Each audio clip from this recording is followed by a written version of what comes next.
For now. Hello everybody, my name is Samuel Higgs. I am the sports editor for the Alexander City Outlook, and we got a new guest, a new face to TPI. This is Brian Smith. He's going to be taking over as the sports editor for the Tallahassee Tribune and the Wetumpka Herald. Just kind of introduce yourself, say what's up to everybody. How's everybody doing? I am Brian Smith. I'm happy to be here. Love high school football and sports in general, and I'm looking forward to getting around to everybody. But tonight, we got Park Crossing and we got Wetumpka, and this should be a pretty fun game to go to. Oh, absolutely. But before we get into the Wetumpka game, first I want to send a thank you to our sponsors, Dunning Roofing. Really appreciate them for being a part of Inside the Lines Live. If you guys have any roofing needs or anything of the sorts, especially with hurricane season passing through, make sure you guys hit them up. They should be able to take over for any of your roofing needs. I'm trying to make sure that we're live because I'm not trying to get in trouble. Hopefully we're going. It says live. It says we're recording. Make sure. Yeah, no, it says we're good. But either way, so like we mentioned, we're here at Wetumpka versus Park Crossing. Wetumpka has been able to string up 3 straight wins, if I remember correctly. Yeah, 3 straight wins after starting the season 1-3, and they're going against the Park Crossing team that has yet to add a little tick to the win column. So, I mean, if I'm Wetumpka and I'm looking at this game, the first thing that I think is just so glaringly obvious as far as, what's going on is Park Crossing's defense averages, I think, nearly 40 points a game. So they are struggling to stop these. I think struggling is maybe the nice way of saying it. But I mean, that's the first thing that stands out to me as far as, looking at this matchup on paper is the defense. So I kind of want to know what you were able to gather from, what you've seen as far as you're looking at Park Crossing just a little bit. Well, I spoke to Bear this week and at practice, and he just said they got a lot of athletes. He said for us, we got to make sure that we have run gap pitch on defense and kind of just limit their explosives. But he said they're athletic. We can't take them for granted when we got the ball either. And they were just really into what they did at practice. And he didn't want to worry too much beyond that about the opponent, which, he's an old school defensive guy, so I'm not surprised. And I agree with it. When you play an opponent, for the record, they've given up 148 points, Park Crossing has, in their last 3 ball games. To say the least, that is terrible. So you have to be able to not just beat them, but you need to get out early, establish it. Teams like this that are 0-6, a lot of times they will go off the cliff, if you will, if you beat them up early. If you get out 14-21 in the early second quarter, then you can cruise. I was about to say, you really have to, especially with a team like Park Crossing that essentially really doesn't have anything to lose. We're late in the season. Their possible shots at the playoffs, I don't know what their region. Wait, no, they're in the same region. So I can already tell you that based off of how the region's looking right now, their chances of making the playoffs are kind of out the door. And if you're not able to start early, they don't care. They got nothing to lose. So they're going to try to pull that upset and kind of ruin your chances at the playoffs. So, I mean, if I'm Bear Woods, especially with the way that the offense has been ticking into the right direction, Jimmy King has been a phenomenal running back for him. At one point in the season, he paired up back-to-back 200-yard rushing games. Then we look last week in what Martez Wright was able to do in the passing game. Their offense is progressing in the right direction. So it wouldn't surprise me if, offensively they're able to get out to such an early jump and essentially put this game away before, all 4 quarters. I imagine it's going to be kind of over in the first quarter, if I had to make a guess. It may or may not. The only thing that's weird, Park Crossing's defense, again, no good. Offensively, they lost last week 33-32, so they scored. Yes. So and just kind of watching them run around, they've got athletes. That's not in question. But to your point, Jimmy King's averaging 116 yards a game. Justin Godwin's starting to get back into action. He's used on both sides of the ball. The quote that Bear gave me this week is he said, you give him 4 touches, he's going to take 1 to the house. And I'm like, that's a pretty high praise statement. But then on defense, they got a lot of guys that can run around. I'm very excited to see Ethan Bailey again. I saw him a little bit last week. I think he's one of the better DNs in this part of the state. Athletic kid going to Louisiana Monroe. I just think that they should do what you're saying. Yeah. But now it's just here. It's between the ears. Absolutely. Are you ready? Yeah, and I mean, you just bringing up some of those defensive players. I mean, like you said, Ethan Bailey. What a dog. Like, let's be completely real. Like, he has 11 sacks on the season, and they're 7 games in, averaging over a sack a game. So if I'm Park Crossing, that's one of the guys that I'll have circled. Another dude that I'll have circled is Kelby Walker. I mean, I put him in the fan vote last week, or going into this week. Dude had 19 tackles. He was everywhere last week. He's everywhere, and so like you mentioned, Bear Woods is like that defensive-minded guy, and that comes from his experience playing on the defensive side of the ball. Played collegiate linebacker, played in the NFL for a little bit, played in the CFL for a little bit. So that he takes pride in his defense. And even my conversations that I've had with Bear Woods, he told me that like our identity is a hard-nosed defense. Like, that's what we want our identity to be. And especially seeing the offense take the steps that it is, I mean, it's just exciting if I'm Wetumpka right now, especially getting hot at this part of the season. It's extremely valuable. He told me they're a little bit healthier now. They've been banged up on the O-line. Hopefully a little healthier now. Again, they're getting Justin Godwin into the offense more. He's getting healthy. They should be capable of doing what you're saying. And I look for some explosives tonight. We haven't even talked about Wright. He had 3 touchdowns last week, the receiver. I got a couple of those coming right at me. Yeah. I mean, he can really run, and he's got tremendous hand-eye coordination. And then Tyler Johnson gets him the football. This is only going to be, I believe, his 7th start. He's a senior, but he's very accurate. He's got poise. I like his moxie, and he's right for the moment. He does not miss when he's got a guy open. And the touchdowns that I saw Wright score, I mean, they were on him, but the ball was so well thrown, it was an NFL-level throw. So their offense has finally caught up to the defense a little bit. And, talking to Bear Woods this week about what Martez was able to do last week, he's like, yeah, I mean, like, he got 3 touchdowns last week, over 100 yards, but that doesn't talk about what he's been able to do, earlier in the season. Like, this is not his first multiple touchdowns scored game this year. It's just this happened to be probably his best performance that he's put up all year. But, whenever I talk to Bear Woods, he was like, this guy has consistently been doing it for us week in and week out. And, he also commended Tyler Johnson's ability to get him the ball that last Friday.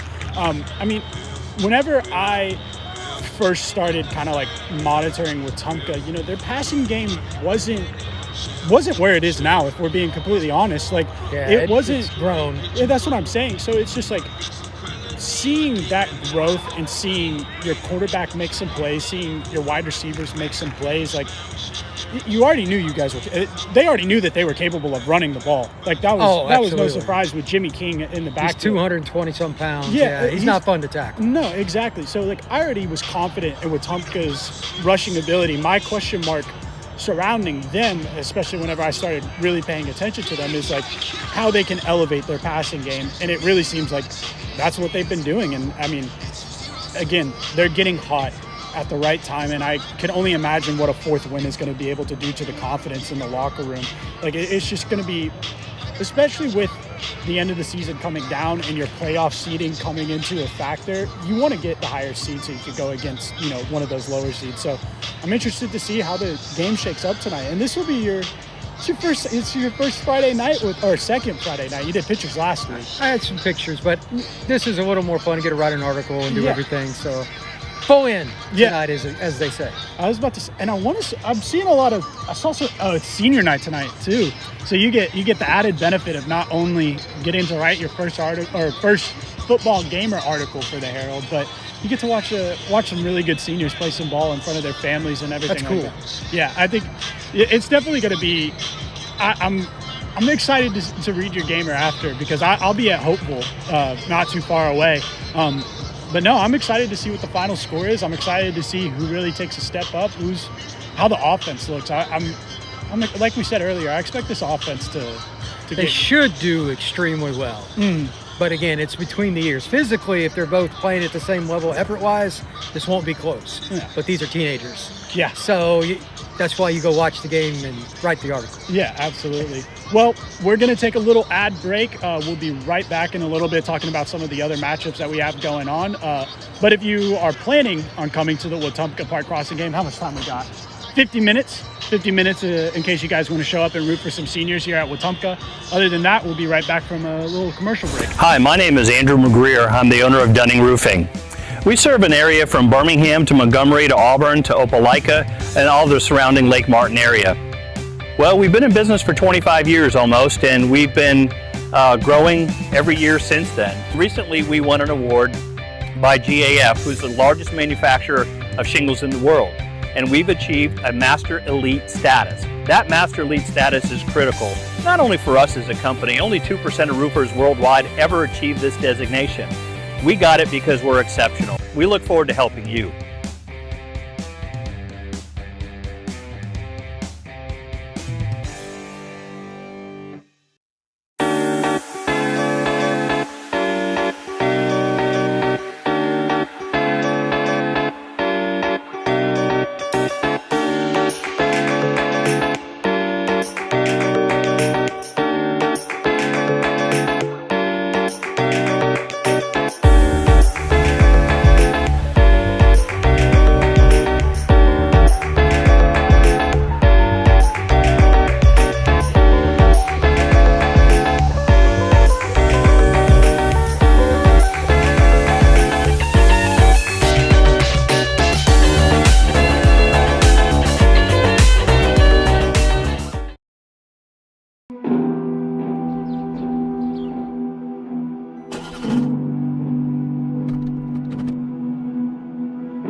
Back.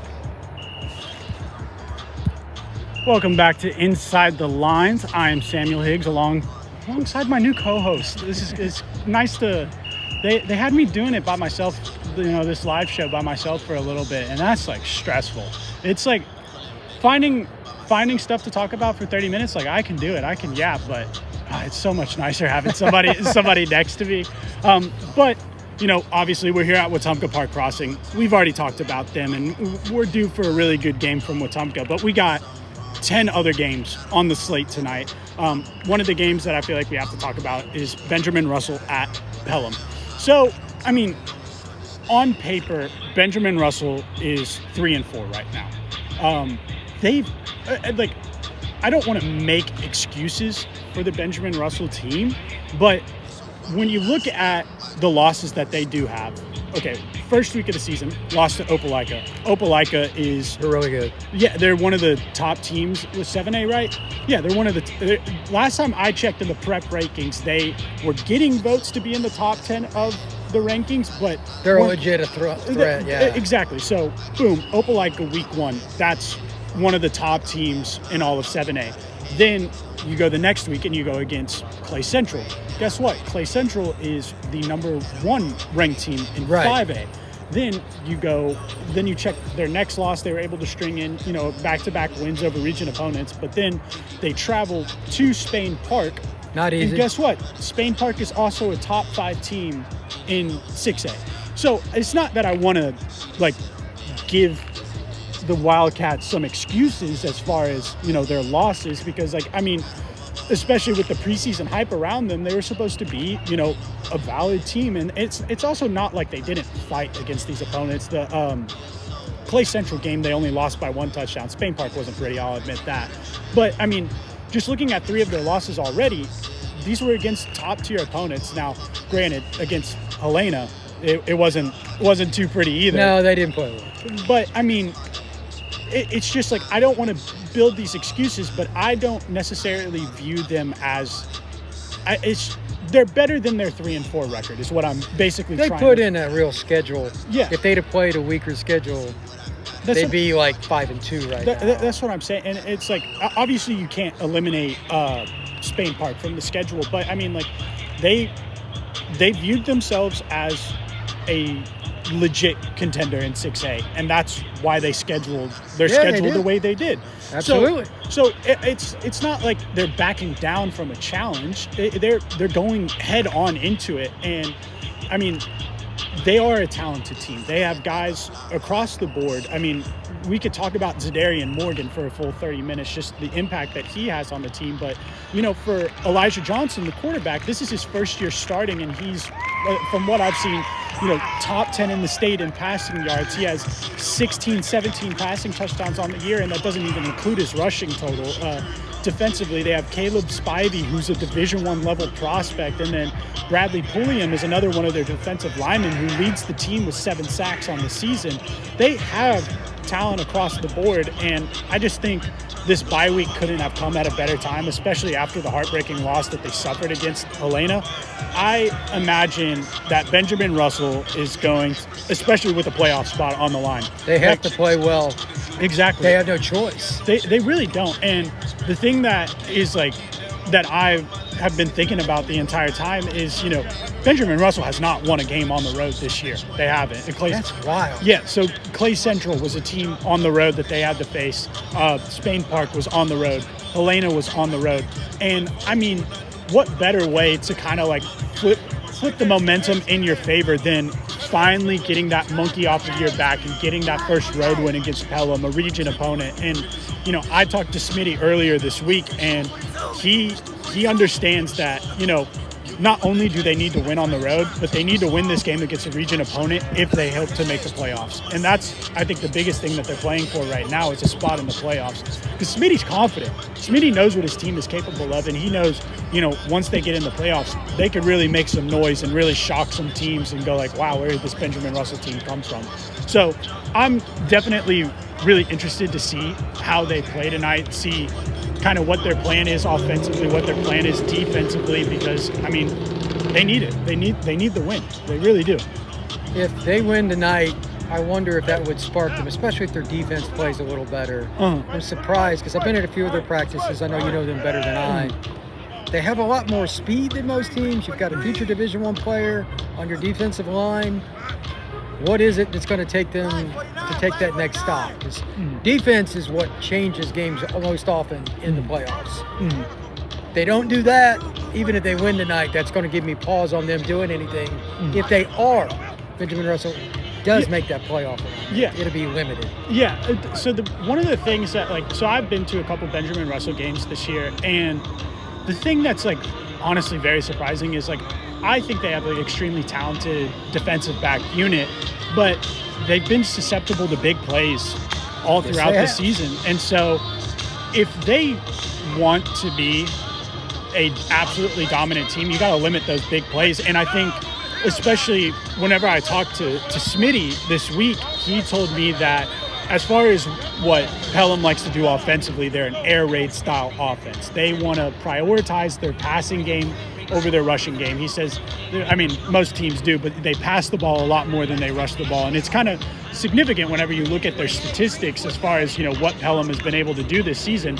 But I think especially with the aspect of them letting up so many big plays throughout the season, what better way to kind of really show that you've put a focus on that and make sure your secondary is taking the step up than going against an air raid offense and limiting any success they have passing the ball. Because if they can't pass the ball, obviously they don't have they don't have that much confidence in their running game. So and like you said, there's a Division I prospect on the defensive line. It's not like any other than Opelika, from what I remember. Well, I mean, that's an animal. I was about to say his name's Calvin Hewley. He's going Division I as a running back. Like it's kind of hard to stop. He was a big guy, but I mean, from what I've seen from Benjamin Russell, they're good against the run. It's just letting up that big passing play is what. That's mental. That's knowing your scheme. That's knowing when to pass off one receiver to the next. All the little things that coaches lose hair over.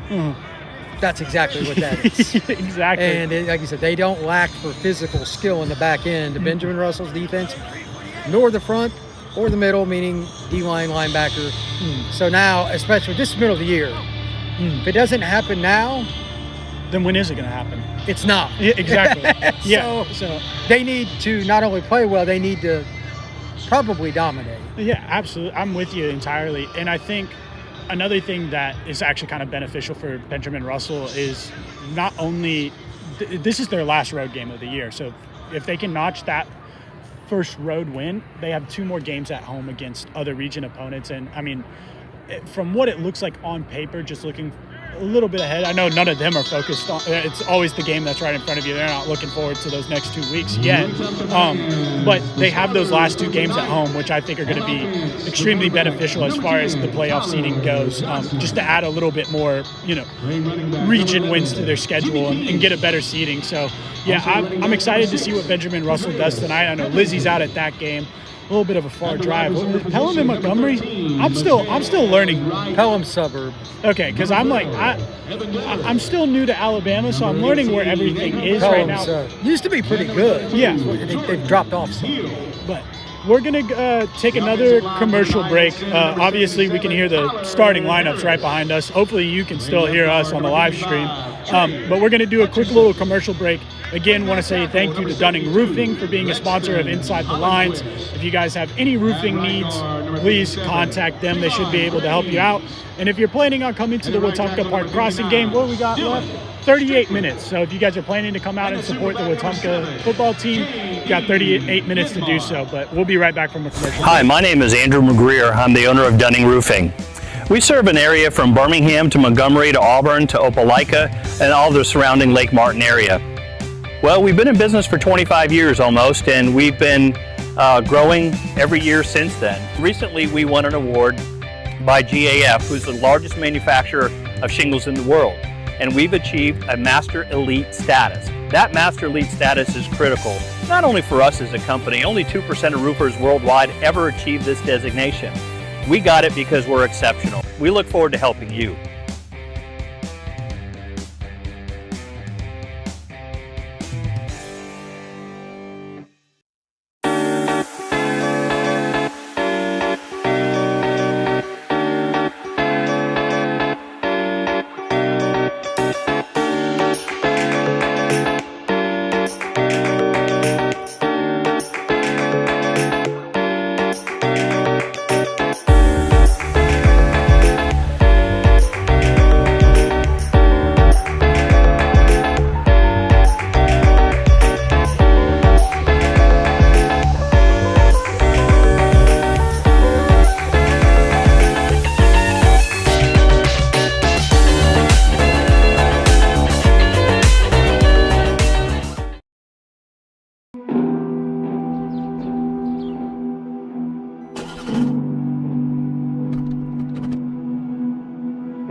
Alrighty, we are back from that commercial break with Inside the Lines. Want to say thank you to Dunning Roofing for being a sponsor of this. Again, if you have any roofing needs, make sure you hit them up. They're one Reader's Choice, so you know they're trustworthy. But we got a couple other games on our slate tonight. St. James at Tallahassee. Tallahassee's been able to string in three straight wins. You know, they're also another team that's getting hot at the right time. So I'm interested to see how that game goes because St. James is 5-3 right now. So this is not, I mean, Hanley was 5-2 last week, but now they're 5-3 after going against Tallahassee. So, I mean, it's going to be an interesting one. Another game we got up is Marbury at Elmer County. Elmer County just won a overtime victory over Valley last week, and I can only imagine how exciting that was, you know, especially after dropping, I think it was two straight games to finally get back in the win column. I imagine was great for them. I'll be at Valley Hopeville. I'm excited. This is my first time I get to watch Hopeville. I know about Deshaun Ziegler. I know about a couple other of their running backs. So I'm excited to see, you know, what they look like out on the field. I'm very excited for that.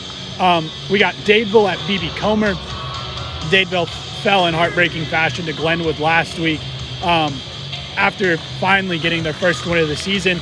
But BB Comer is kind of taking a step off this year. They're not doing too hot. They're 2-5 right now, which is kind of surprising for BB Comer because I feel like even before I moved to Alabama, They've had some players. Yeah, that's what I'm saying. But, you know, BB Comer's having a down year right now. Dadeville's having a down year right now, so we'll see who can come out of that one. Hopefully the enemy territory aspect of it doesn't get too big for Dadeville. I mean, whenever I went to their game last week, I thought Jay Burns I thought making him the quarterback, I thought that was a really good decision. Brandes Eason is finally getting hot at the right time as well. So, I mean, and their defense played well against an undefeated Glenwood team. But, I mean, there's only so much you can do against a team that averages like 45 points a game. Glenwood, prior to going against Dadeville, Glenwood had put up 60 points back-to-back weeks. Oh, wow. Yeah, so the fact that they held Glenwood to 35, it's actually solid effort. that's what I'm saying. And it's not, and they had, you know, they were able to force a couple turnovers. So I think Dadeville's defense is getting hot at the right time. And they just need their offense to get hot as well. And I think making Jay Burns the quarterback was the right decision. I mean, I saw their passing game got a little bit more exciting whenever I went to go watch them. So I'm excited for that one. Lizzie made this claim last week, and I'm also going to make this claim this week. Horseshoe Bend is a playoff team. This will be the first time since 2016 that Horseshoe Bend will make the playoffs. I'm calling it now. I think that against Lynette tonight, they have the home atmosphere. Lynette just lost to Central Coosa last week. Lynette has also lost their past 3 games. Lynette is not in the best place right now as far as... So maybe you're thinking it's over with for Lynette? Or it's not to say that Lynette won't make it competitive because, I mean, they have some high school football. Anything can happen on a given Friday, but I think the combination of Braxton Wilson and Corey Woods, they're electric. It's one of those things where it's like I've talked to Coach Phillips, and he's like, teams know what we're going to do. We're going to run the ball. We run their wishbone. Like, they know what we're going to do. And still, teams have yet to really stop Braxton Wilson and Corey Woods. So I'm expecting a big game from them. I'm excited to see how that game goes. And I want to say if they win tonight, they've pretty much locked a spot in the playoffs. I think, because they're tied with Lynette right now as far as region schedule goes, and they have more points scored than Lynette. So it's definitely very exciting. Another game we got